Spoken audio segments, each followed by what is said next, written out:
Hello BookTube and welcome to Weekly Reads. I've had a glorious reading week, even though I've only been reading one book.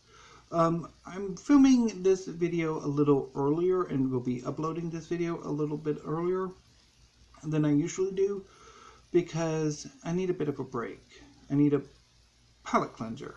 I just finished reading a big book of history, and I will be starting tomorrow a bit more academic work of history, even though it's smaller. But I'm still looking forward to it, but I need a bit of a palate cleanser, so I will be reading an issue of National Geographic, which is, I've been neglecting them, and I really need to try to get caught up. Otherwise, it's just basically hanging around in a box, on my floor. But anyway, let's get to the book I read this past week. So I spent the entire week reading The History of Bhutan by Phuntsho. This is one of the books I picked up from my recent purchase from the University of Chicago Press. They had a massive sale on, and this was one of the books I picked up. And I'm very, very glad I picked it up. I loved every minute with this book. This book is amazing. Like I've said several times before, this is a soup to nuts history of Bhutan. And it mixes a more textbook approach, which is a little dry, as well as a narrative history, which I really love, and it's really this book's strength, I think.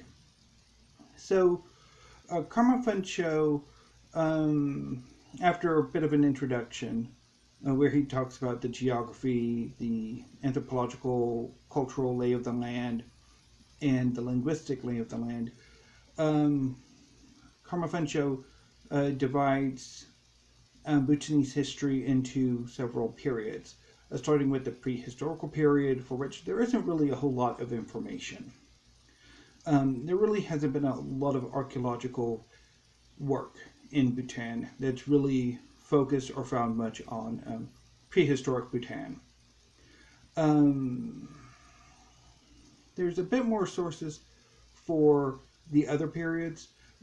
So the next period, the beginning of the historic period, is the early diffusion period, in which Buddhism comes to Bhutan under the auspices of Padma, I think that's how you pronounce the particular Buddha saint's name. And this part is very much mythological. And it's quite good. The next part, or the next period, is the later diffusion period, in which varying schools of Buddhism travel from Tibet and migrate into Bhutan. And this section's a bit more of like an encyclopedia. It's each school gets a little section. And then the narrative history really begins with the medieval period, which lasts from the unification of Bhutan through to the coronation, or the reign of the first king. And this period is just very interesting. Very, very interesting. And then the next period, the early modern period, is sort of the reign of the second king, encompasses the sort of early modern period. And then the modern period is the reigns of the third, fourth, and current fifth king of Bhutan. And so I really love this book. It's very fascinating, and really has me wanting to read more about Bhutan, as well as the region itself. So quite happy, and I love this book.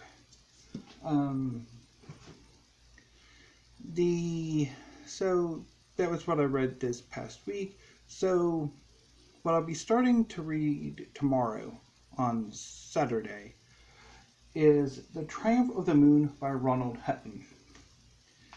This is a history of modern paganism and modern pagan witchcraft. I've been looking forward to this book for a while. I've wanted to add it to my collection for a while, and I'm very, very happy to have it. I am expecting this book to be rather academic. I remember Ronald Hutton's more recent work, The Witch, being incredibly dense and academic, and I enjoyed it. I really did.